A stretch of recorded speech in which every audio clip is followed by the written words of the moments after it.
Unexpected and sensational, Sebastian's transfer to Ferrari flipped public opinion towards him upside down. From F1 villain to Ferrari savior. From representing dominance to fighting it.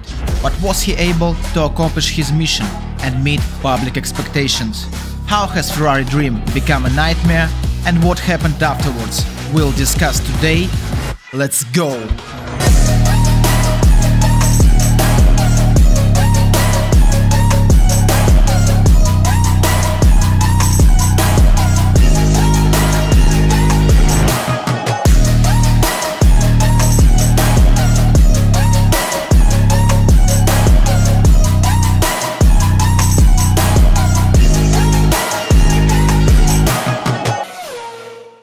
Greetings, dear motorsportsmen, and I'm happy to welcome you in this third video about Sebastian Vettel. In first one, we've discussed first part of his career. Second part was a complete breakdown of his driving style, and now we are closing the trilogy by discussing second part of Sebastian's career. This video is in podcast format, so feel free to do whatever you want while you listen to it in the background, but if you still want to watch it, you will have a lot of valuable info on your screen. So the choice is up to you, set and go.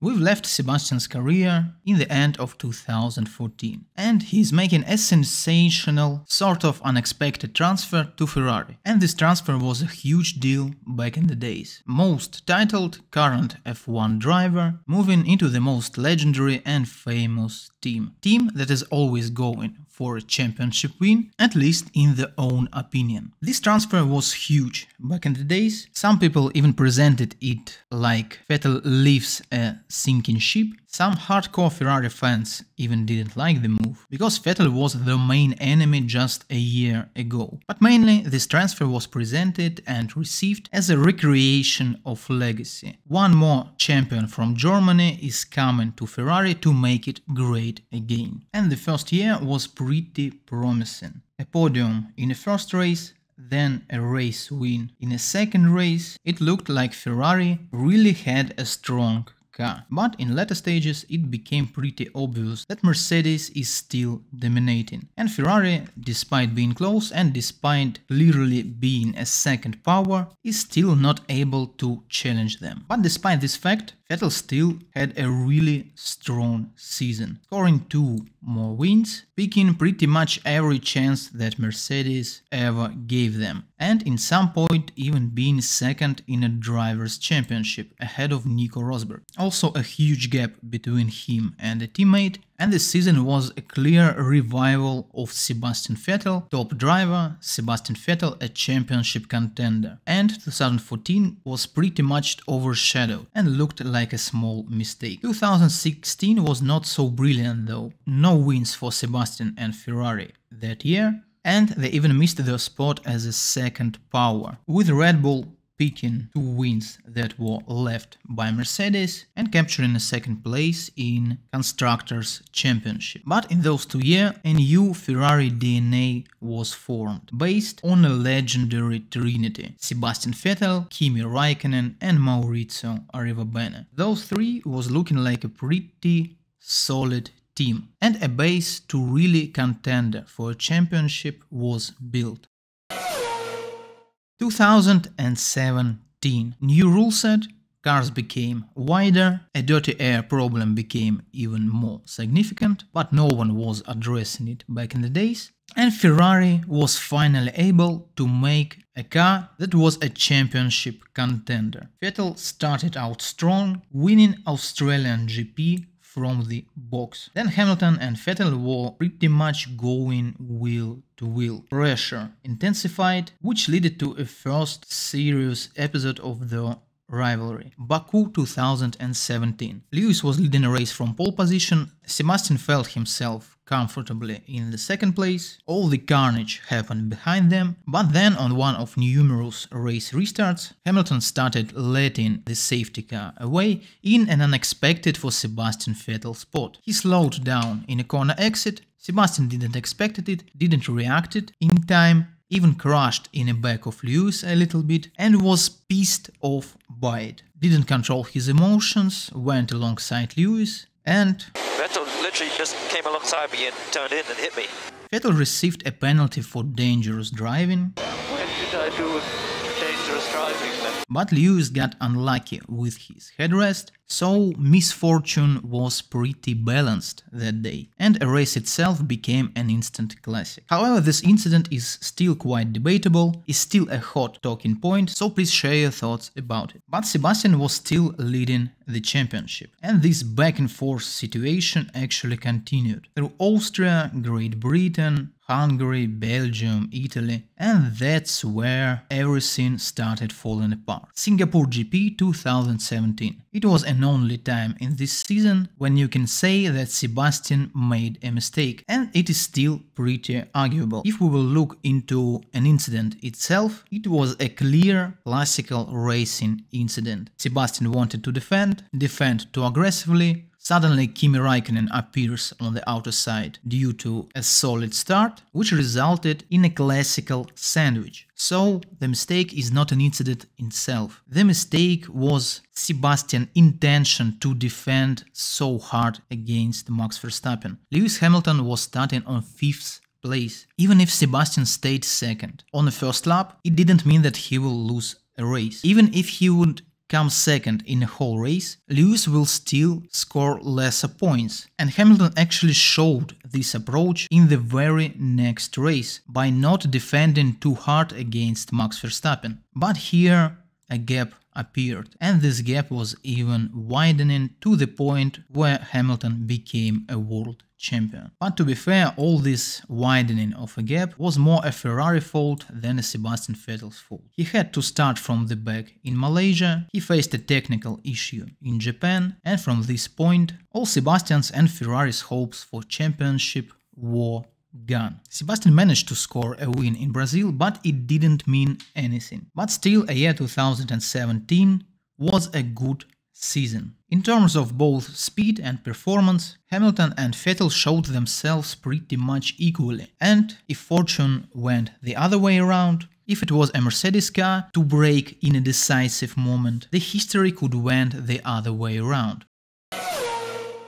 And now let's step aside from a pure history once again and talk about Sebastian Vettel's image. And once again, fans' tension towards him just turned upside down. Sebastian instantly went from total hatred to total love. He went from representing dominance to fighting it. Just 3 years ago he was that villain in a Red Bull car, ambassador of boring racing and boring winning. Now he became a man who fights a dominant team, who fights boring winning, and who actually brings a hope for intrigue. And of course, this magical red suit played its role. Everybody's a Ferrari fan. Even if they're not, they are a Ferrari fan.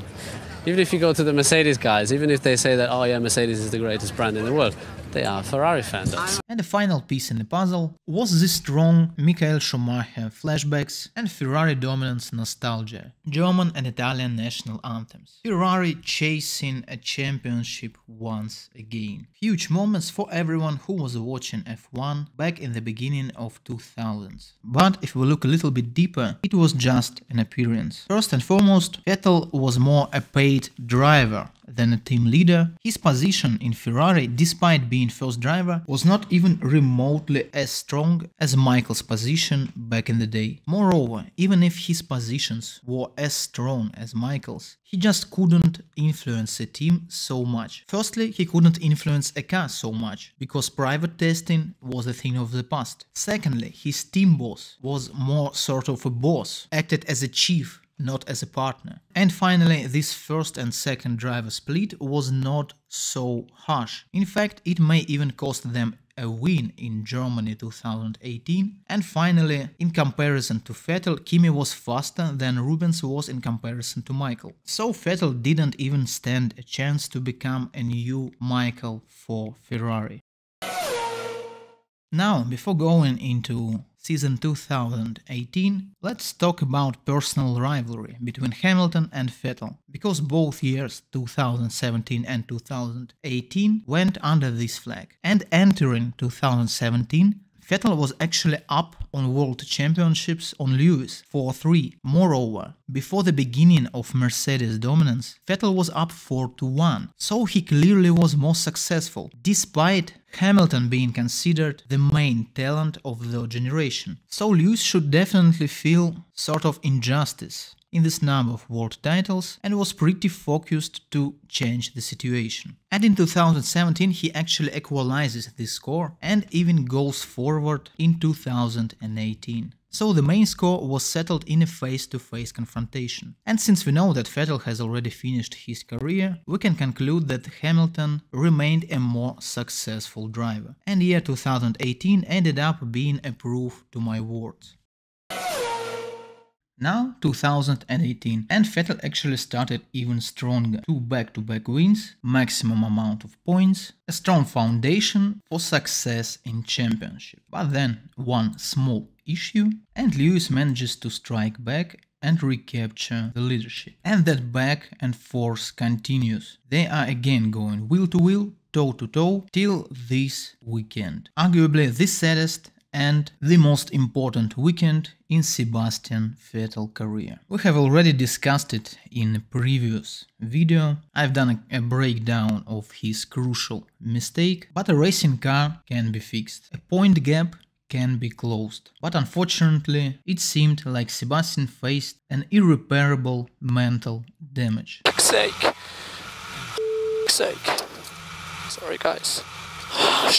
His whole attitude, whole career path changed once and for all. From outer side it may look like he just broke down. Yes, he managed to strike back in Belgium, and it still looked like he is a contender. But on the one side, Lewis entered a hammer mode, win to win to win to win to win, and Sebastian on the other hand entered a spinner mode. Spin in Italy, spin in Japan, spin in United States. Lewis Hamilton, champion of the world. The season is done. A season which started like previous one, pretty much finished like a previous one, even on the same weekend, and in the end it looked like Hamilton dominated from the get-go, but it was not a truth. Ferrari car, in terms of clear pace, could win both 2017 and 2018 seasons. And in 2017 it was a team's fault. But in 2018 all fault was clear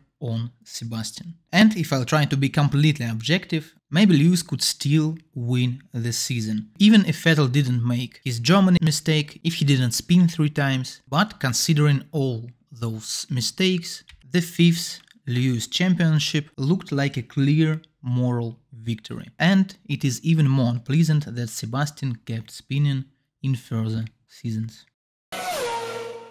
In winter break, Ferrari F1 team faced some huge changes. It all started with death of Sergio Marchionne in the middle of 2018, and Sergio always wanted to see Leclerc in a Ferrari seat. His will got imposed, and on the other side, Matteo Binotto overthrew Maurizio Arrivabene. It clearly looked like an inside intrigue. Moreover, Matteo started his media announcement actually blaming Arrivabene in both previous years, saying that his management style was too authoritarian, plus saying that he was a man from the side. Matteo, in contrast, was a Ferrari-raised man. So Sebastian became a last man standing of a famous Ferrari trinity. Sebastian's mental state at that moment was already not in a perfect spot after 2 heartbreaking seasons, and even more pressure was added. Furthermore, Charles Leclerc started performing pretty early. He had a possibility to win a 2nd race in a season. And actually, many fans compare this season to 2014, but let's investigate. Was it really as similar?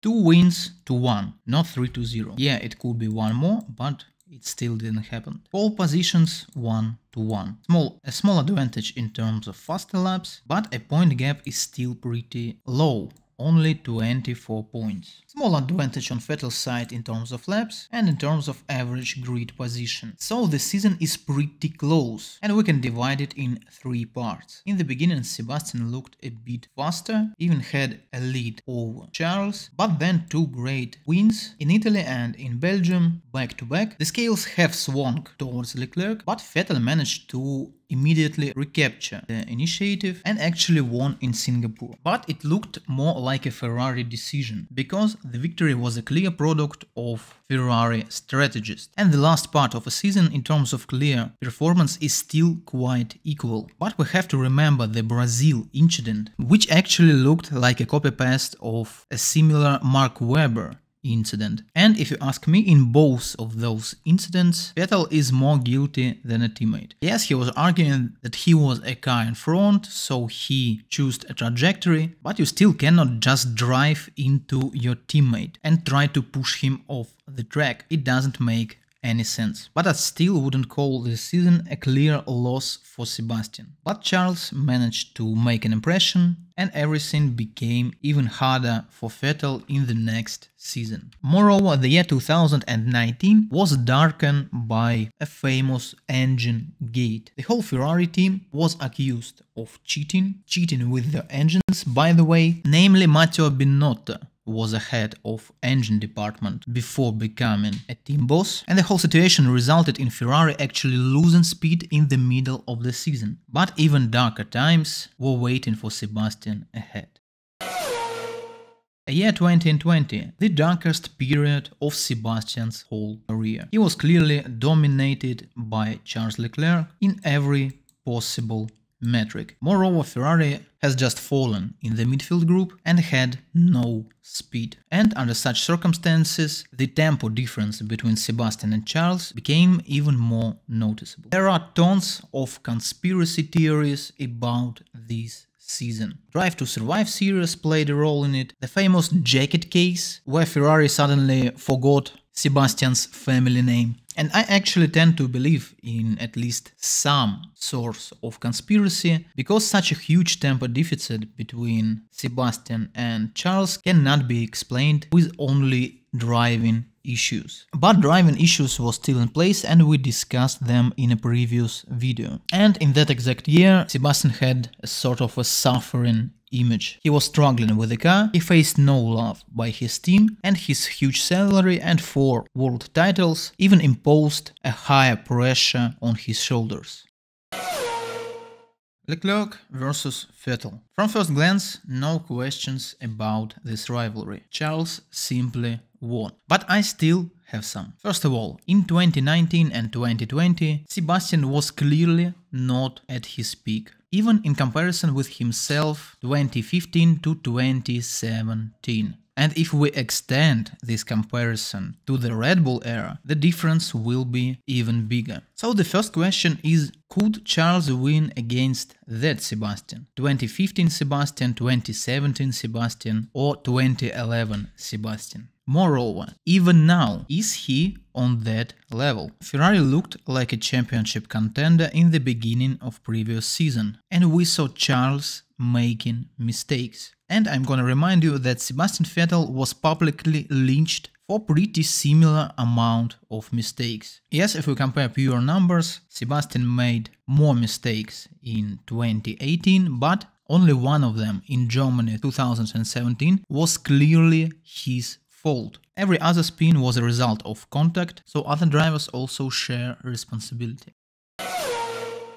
And now we slowly but surely moving on, and in 2021 we see a new Sebastian Vettel. Long hair, charming smile, social activism and Lance Stroll mentorship. Those are the main keystones of the last iteration of Sebastian Vettel. All the Ferrari pressure went off his shoulders and he started to perform again. But the whole picture looks like a semi-retirement. And I wanna ask you, doesn't it look like an early retirement? For example, check Lewis, check Nanda, they are still driving, they are still competing at the top level with the young racers, despite being even older than Sebastian. But of course, if we talk about Vettel's mental state, it was just what he needed. And Sebastian faced a late rise.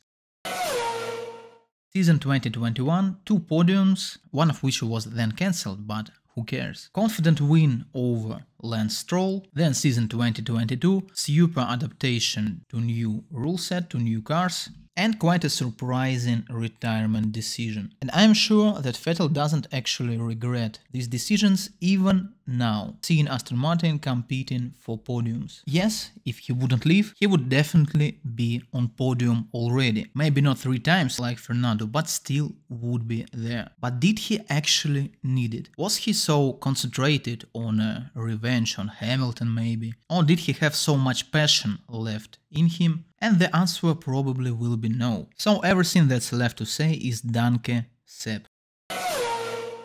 And before finishing the whole video, let's talk about Vettel's unique persona. Sebastian is an interesting and cool man. He is a pretty charming persona. His jokes were just superior, intelligent, not hateful, still very funny. Also his special manner to talk to journalists and the ability to stay strong under huge pressure. Here I am of course referring to his Red Bull period. Just look how he reacted on huge hatred. And yet still some of the fans booed you. Why do you think that is? Yeah, it's we are in Italy, you know, I'm dressed in blue. There's a little bit of red, as you can see, and also in the name there's a bit of red. Yeah, but it's happened in Canada and Silverstone now. It's a bit of a theme developing. It's extreme here, so it's you know, when you just walk around outside the track, you see all the shops and you see all the Ferrari stuff, basically for, you know, little girls, little boys. Yeah. From size nothing, straight after Labour they get the Ferrari dress, so it's in their jeans. And yeah, obviously Fernando was up there, and all the tifosi mostly support Ferrari, so it's clear. But I said to the guys before on the in lap, I said the more booing we get, the better we've done today. So we got some, and it's obviously a proof that we've been yeah, very strong today. I mean, that's certainly true, and I know you're making light of it now, but you are only human. Booing must get to you at some point, mustn't it? Well, I mean, maybe the people don't like to see the same team or the same driver on the podium. But yeah, I didn't. You know, I enjoy. I think we enjoy as a team, and there's a lot of Red Bull fans as well. And considering his versatile persona, I find it really shameful that he got his social media just recently. We could have even more those funny and cute Sebastian moments, but even this social media rejection for such a long period adds some colors to the portrait. Also, Sebastian was pretty sincere in his ecological statements, and I think that it created an internal dilemma. In the end of the day, he was still an F1 driver, and despite the new course of F1 to ecological cleanliness, motorsport and eco-activism are on different sides of a spectrum. Now, Sebastian Vettel undoubtedly is a legend, and just recently he transformed from a present legend to a legend of past. We already have some new fans that didn't even see him racing. A bigger portion of fans didn't see him winning. So Sebastian's legacy slowly but surely becomes history. And what is his legacy? He is a 4-time world champion. He is one of the most decorated drivers, and he left the sport on peak. People loved him, people hated him, but everybody will remember him as a great champion. Thank you for your view, please leave a like, subscribe to our channel if you like my content, leave a comment to support the channel grows, set and go. Will lies deep way under the surface, and like a fire needs coal in the furnace. This is your goal that makes it all worth it. This is your why that gives you your purpose. Will lies deep way under the surface, and like a fire